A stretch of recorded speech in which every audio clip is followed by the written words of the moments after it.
Hello, good afternoon, everyone. I'm Lutfi from 100x.vc, and I welcome you to this virtual event with 100x entrepreneurs on the occasion of Women's Day.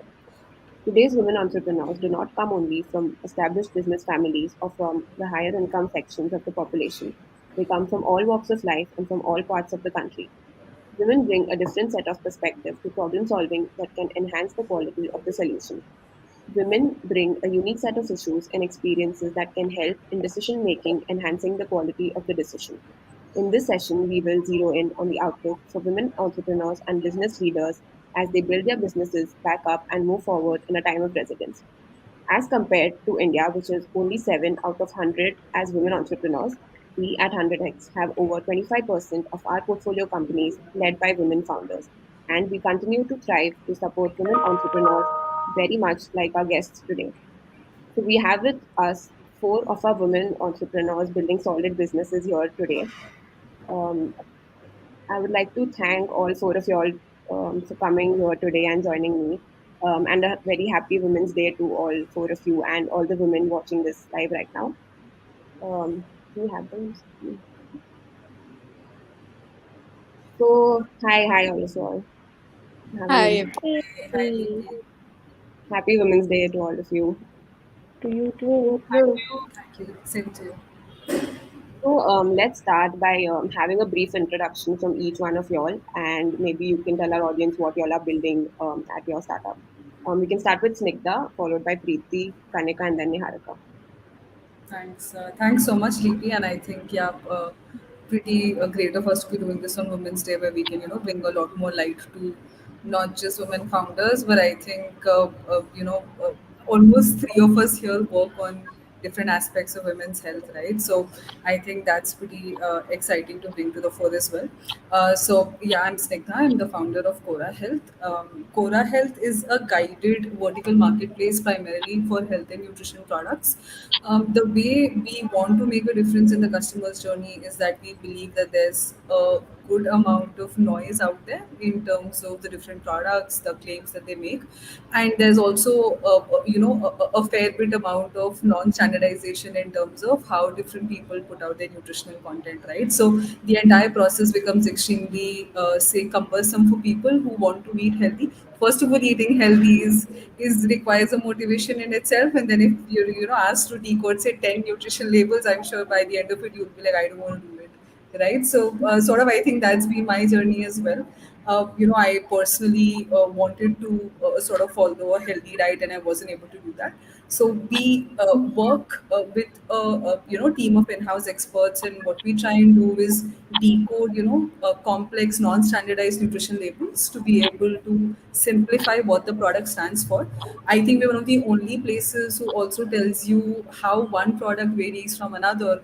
And you must have seen this in electronics where you essentially, it's so easy for you to make a decision. There are say 5 parameters, and then you just know how to look at products on those parameters and be able to make a decision. Health on the other sort of aspect, a lot of the food that we eat, nobody really knows how to make these decisions as well, right? So we allow sort of facilitate people to be able to choose products amongst each other, compare their features, and also be able to speak to experts to be able to find something that's very useful for them. If you look at an ecosystem perspective, I think for a lot of the brands, and this is the space which is the hottest in terms of B2C brands. That I think roughly, at least 100 plus brands that have been added over the last few years. A lot of them are looking for, a distribution channel of choice where they get the right discoverability, they're able to reach the right cohort of customers, and also they're able to make the unit economics work, right? So we essentially sort of bring all of these things together, help the demand be matched with the supply, and also provide a unique business model for them. Got it. I think it's great how you're trying to, make healthy food more accessible and more interesting for people. I think, yeah, Preeti, you can go next. Yeah, I'm Preeti. I'm the founder of Decode Care. Similar to Snigdha decoding, food and healthy foods for people, we actually help critical illness patients decode their entire treatment journey. So currently, we work in the space of cancer, where we help cancer patients figure out the right treatment at the best price. So cancer and in fact, most critical illnesses in India are really hard to deal with because we have a private healthcare system. and therefore the consumer does not know the value of what's being served to them. Not only do they have to deal with the complexities of that diagnosis, but they also have to deal with several complexities around choosing the right treatment line, pros and cons, and how to finance and fund that treatment. So we actually are building an online ecosystem for every critical illness patient to find transparent care that is transparent in terms of the best for them as well as at the right cost. So we work with several hospitals, clinics, and labs in Bangalore and Delhi, and we serve our target market is anyone who's diagnosed with a life-threatening illness like cancer to find anything and everything they want in one place from us. So that's in short about us. We do try to provide a tech-enabled journey for all our patients, and we basically have a team of in-house experts. 90% of our company is women, and these medically trained experts are the people who handhold every patient virtually across their entire treatment journey. Yeah. Got it. Yeah, Kanika, you can go next. Hey everyone, so I'm Kanika from ninth period.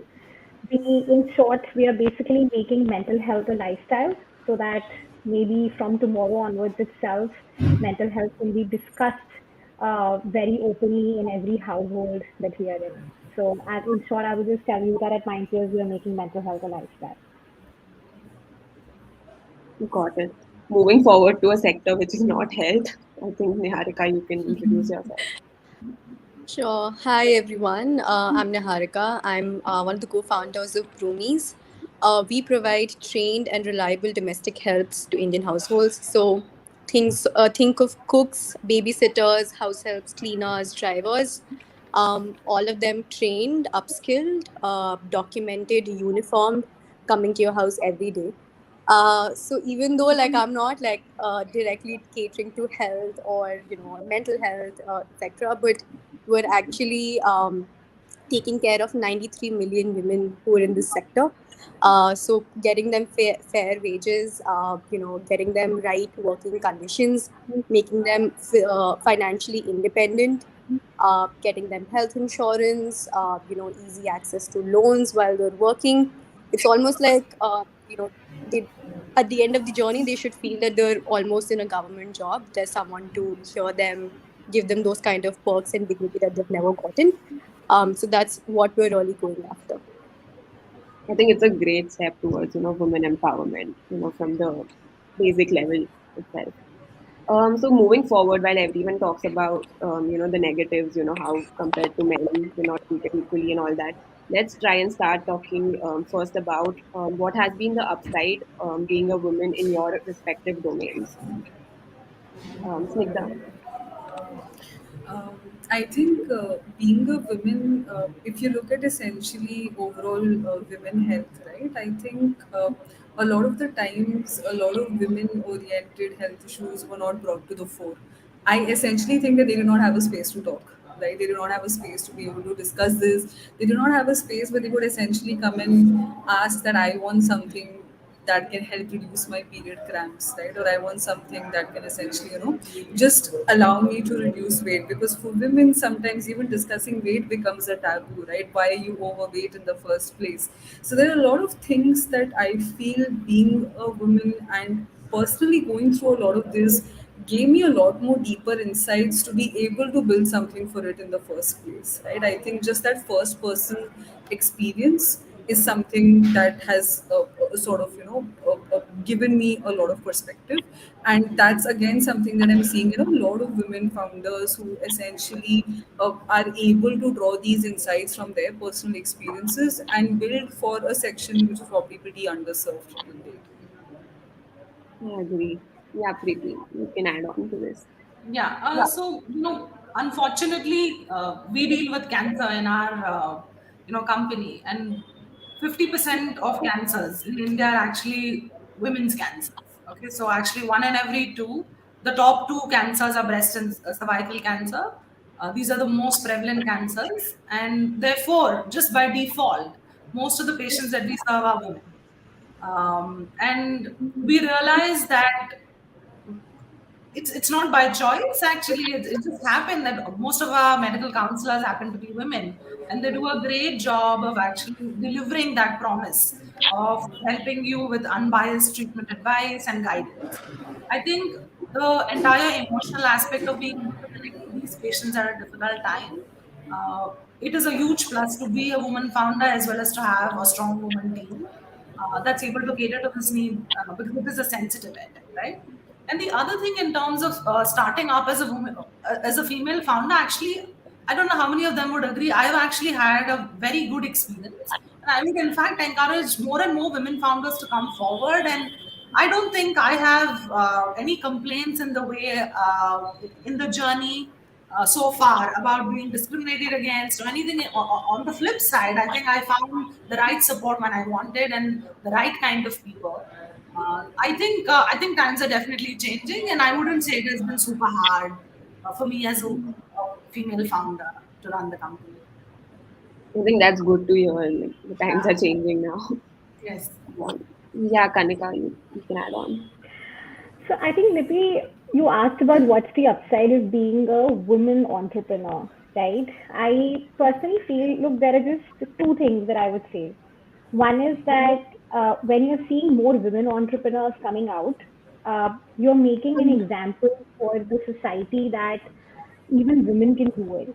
And it's a lot to do with your individual self, right? A lot of people out there don't know that in the previous times, there has been a lot of biological, a lot of mental, a lot of health related. Our cycles, our bodies are very different. And especially because so many of us are dealing with healthcare over here. We often ignore these facts that these have been things that have time and again pulled down women to do something in their life. But now the good part is that we all are accepting it individually, personally. And second of all, the society is adapting to it, which is a great thing. A small example I would say is that there are so many whole day pitches that I have been to where, earlier it used to be that they will make you sit for 2 to 3 hours, where there are very women centric issues that you go through and you do need breaks in between.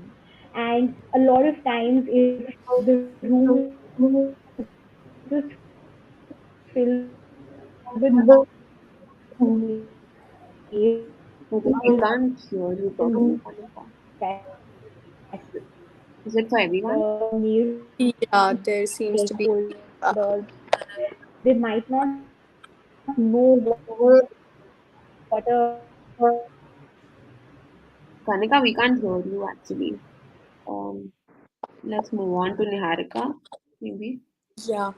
I'd personally say I agree with other people. I have actually had a great experience being a woman founder.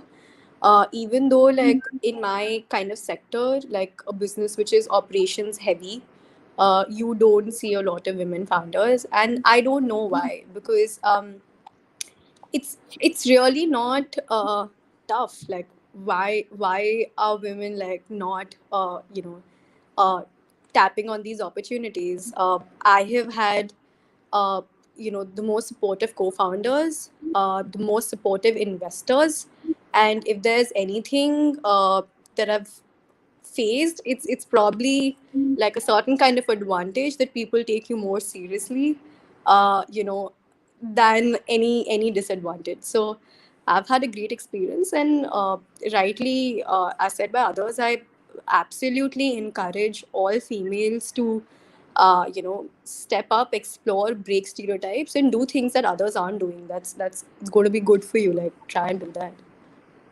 That's very motivating. Kanika, sorry we lost you in between. Do you want to continue? I think you're back. No, I was literally, all I was just saying was that the only good part that has come out from seeing more women entrepreneurs is that how society is accepting all the requirements that one needs to, hone and to help us grow and, to enable us basically. And I think more than society, it's an individual acceptance also that we guys have the ability to achieve and to build our dreams. So to me, that's just the upside of being a woman entrepreneur. Though I personally always like to be addressed as an entrepreneur and not a woman entrepreneur, because after all, we are striving for equality over here.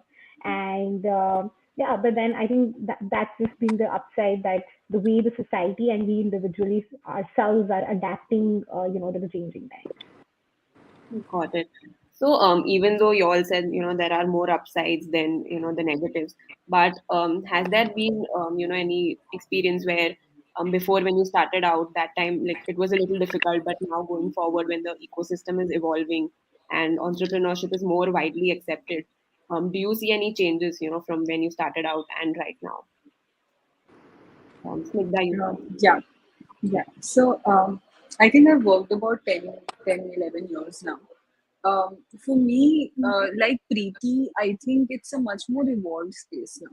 Overall, not just for women entrepreneurs, but for women in the workforce, right? And I think it's essentially women at the help of making business decisions.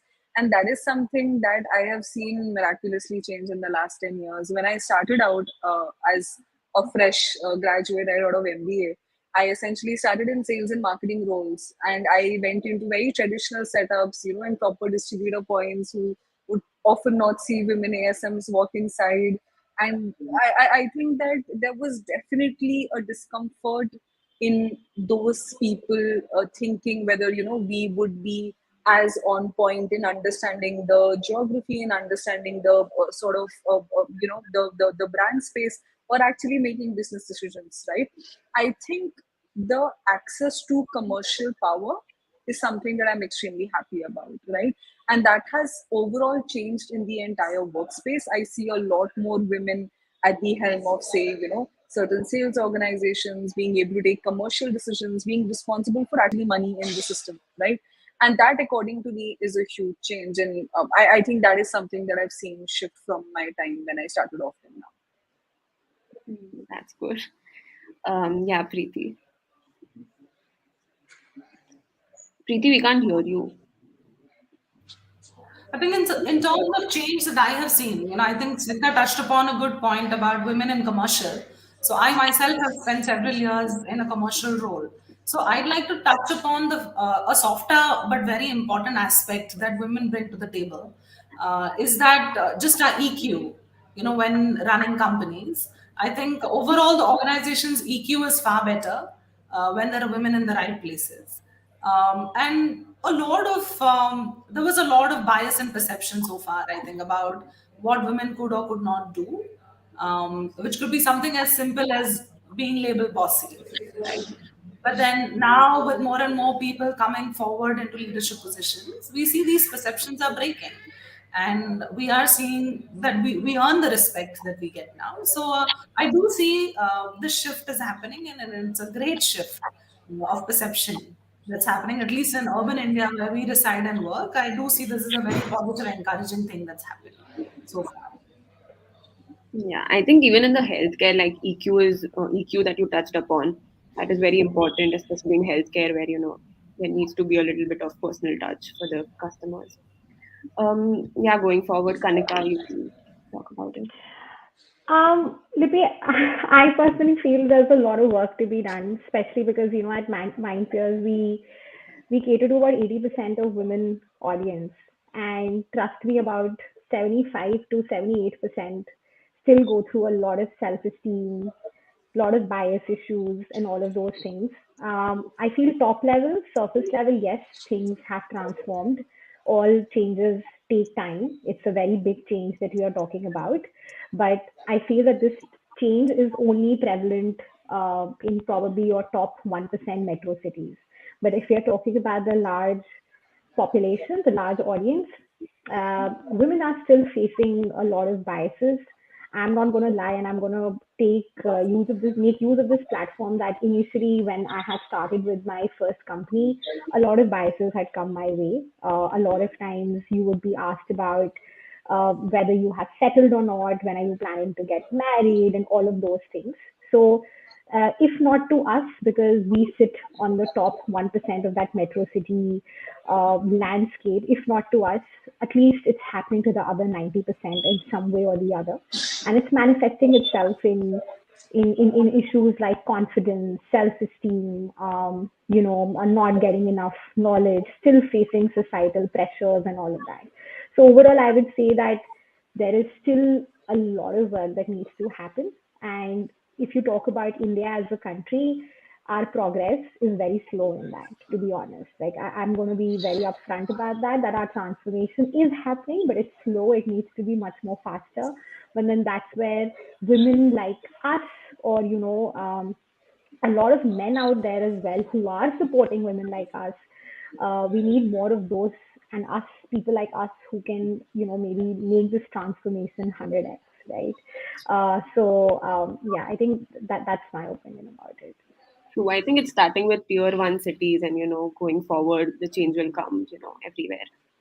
Niharika, anything? Yeah, I'll just keep it in short. So like I did see a lot of change. Initially, like other people said, being labeled bossy was just the easiest thing to do for the entire team, right? And like if Um, Niharika, we lost you.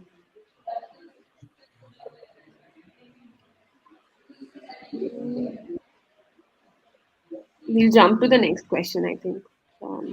Yeah. So, there are a lot of funds which are, coming, which are focusing especially on women entrepreneurs as a section. So, what are your thoughts around that? Whether it's a good thing, whether it's not a good thing to, bifurcate them. Anything? Preeti, you can go. Yeah, sure. I think so. I see a lot of that, right? Funds that want to back women entrepreneurs and companies like ours. I think there's good and bad in that. Overall, I'm sure every investor would back a company only because they see returns, and I think that message, or a sort of um, that milestone, or that the criteria for backing somebody should actually be no different, whether that is run by men or by women, I think. And whenever I go into any of these discussions with VCs or any investors who want to back women entrepreneurs, I do actually see I've ended up in a competitive pool. So I think regardless of whether they were backed by women or not, we should give credit to the fact that these companies are so well run and they just happen to be run by women. That's really it. And otherwise, in terms of investment criteria, it should be no different. So far, I have not seen it, but I think that that perception needs to change. So the whole thing about investing women-led companies, it's a fine line, and every investor and every entrepreneur should do their best to walk that tightrope about performance versus just the fact that I'm a women-led company. Yeah, I think it's a great thing. It's the right time, especially in India. We need the support with women entrepreneurs still being a very small minority. So yeah, we could use all the help. It would totally encourage more and more women to come forward. Kanika, I think you would be having similar thoughts on this. Absolutely. I mean, I echo with what Preeti said completely. I feel, see, there is both pros and cons, right? Like Preeti said, pro is that it just gives all of us more encouragement and all the opportunities that might not knock at a woman's door just because she's a woman. I think these VCs make that happen, right? Which are just gender specific VCs. But at the end of the day, like just from my experience, Lippy, when I was pitching to this women-led VC, right, last year, to me, I just felt that when I get selected, or if I get selected, would I feel that, that I was just against women entrepreneurs, but what about my standing against that entire pool of entrepreneurs who are running their businesses, right? So at the end of the day, that biasness gets instilled in you as well, so I just feel that these VCs are a great way to maybe introduce the opportunities that women did not get before.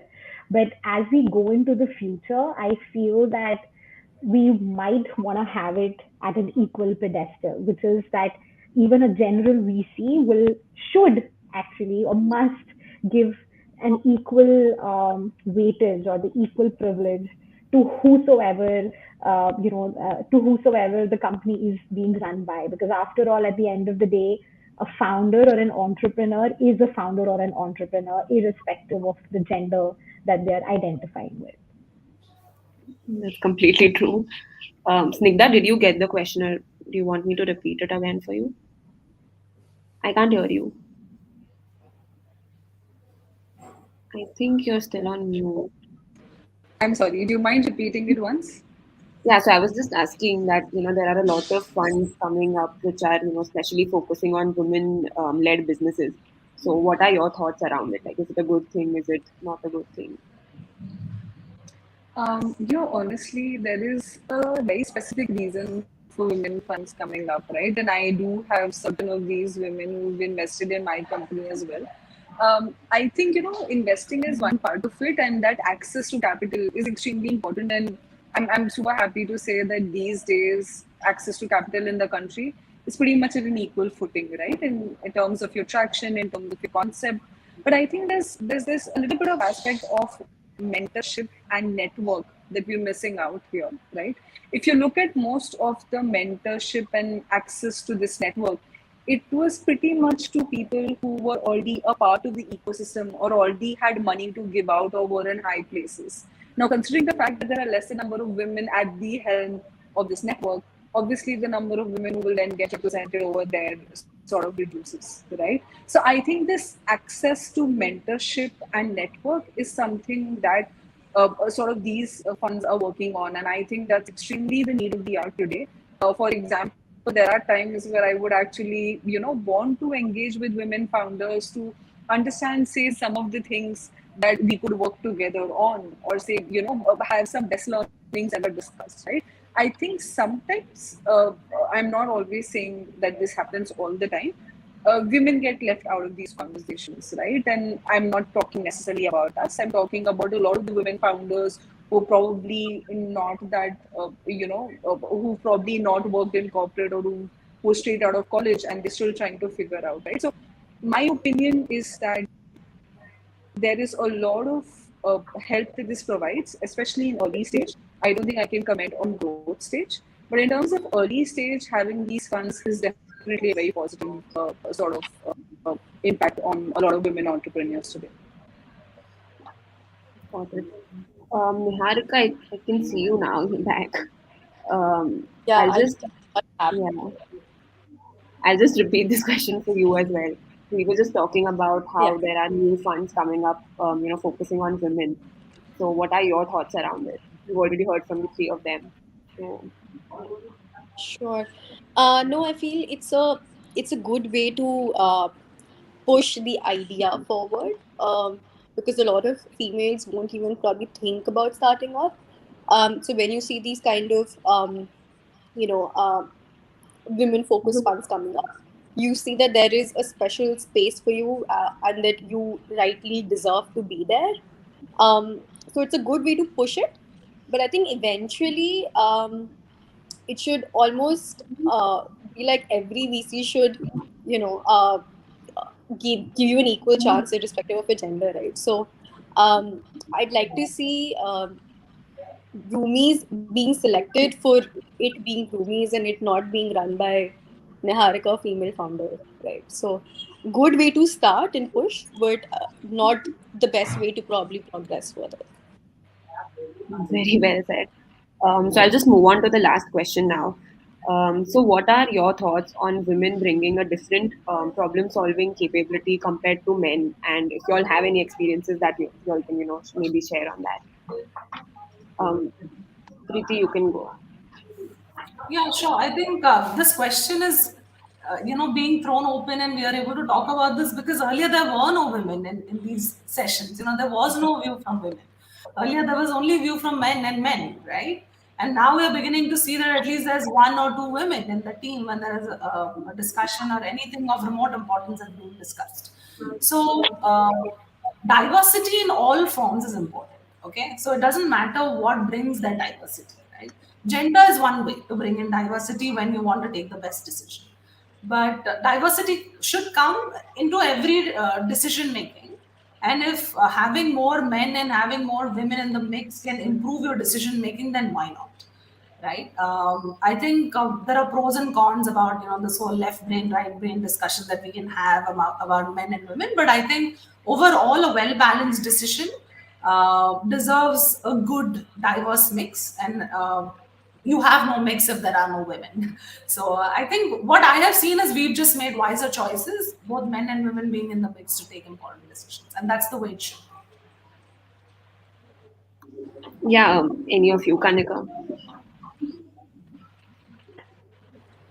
Well, again, I totally echo with you, Preeti. The word that comes to my mind is Lippy, that, since you asked about problem solving skills that women bring specifically, right? I don't, I mean, again, it's a very personal driven thing. It's an individual skill set that one brings, which is not identifiable according to to the gender that you represent. But, one word that comes to my mind is harmony. I have seen this in my company. I mean, currently in Mindpure, actually 70% of us are women and 30% are men. So we have a majority of women. But there is always so much harmony when you have views from both sides. That's number one. But number two, something that I just see from a community slash society perspective, now that you are making more women inclusive of decision making and all of those things, what's happening more is that the empathy quotient and the flexibility to adjust is also increasing, right? Somewhere or the else, because in your previous eras, because of all the issues that probably women have faced, there is more empathy that they are bringing to the table, which is harmonizing the way teams can interplay. It's harmonizing the way teams are run. It's harmonizing the way that everyone is performing, and it's also changing a bit on how leadership can be seen, even if we accept it or not. Sometimes we do see differences in a way. Overall leadership is run when you have a equal balance of both men and women. So I just feel that women are, because of the previous experiences that generations have seen, there is a lot more empathy that can now be seen. There is a lot more openness to flexibility in things that can be seen, which is a good thing, I think, not just from an entrepreneurial perspective, but also from a society perspective. Right. I think women have a lot more say in decision making now than before. So that is a good thing. Absolutely, and that's influencing a lot more. I mean, just sorry, but just a small example, right? Like what I now realize is that if someone is talking to my co-founder who's male, Sahil, right? It's so much.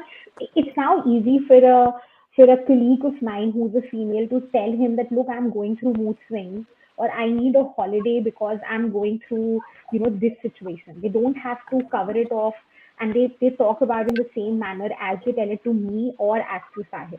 So uh, these are the kind of empathy and openness led conversations that I'm talking about, which has changed because now we are giving more say to women. Definitely. I think, Snigdha, you can add to this. Sure. I think there's not much for me to add. I think Preeti and Tanika have summed it up pretty well. I think definitely women bring a lot of empathy onto the table. However, I'm increasingly seeing a lot of men who are empathetic as well. I think diversity is what counts and inclusion is what counts, right? So essentially, when we look at inclusion, where people from, say, a place who don't speak English that well, they fit into an English-speaking workplace. Then you get them onto the platform, and then you get people even within women. You get people from, say, tier 1, or you get women from, say, tier 2, tier 3 cities, right? I think diversity and inclusion is an important chapter, and that is something that makes all the difference in terms of decision making, because you're not in your echo chamber. You're not sort of bouncing just your thought process onto someone else, and you're speaking to people who inherently culturally are very different than you, right?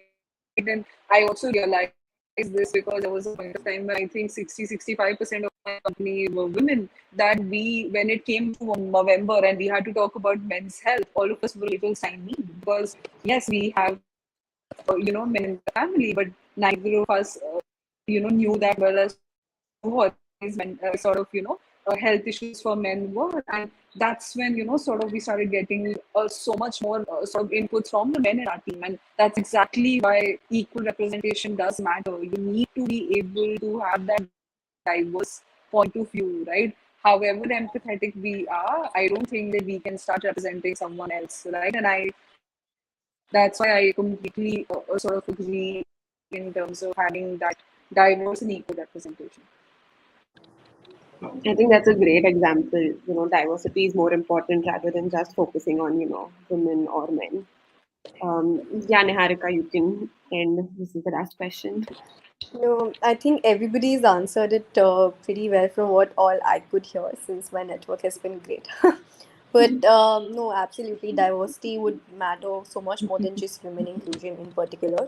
And I have nothing to add to that, but I'm in full support of that idea and it works wonders. Great. So I think we can just sum up that, more women are getting into leadership roles now, than ever before. And anyway, on that note, we will just end the session. Thank you so much for joining and a very happy Women's Day to all of you. Thank you Thanks so for much, having Lipi. us, Thank you, Lipi. everyone. It was wonderful talking to you. Thank you. Bye. Bye. Thanks so much, Lipi. Thanks, everyone. Bye.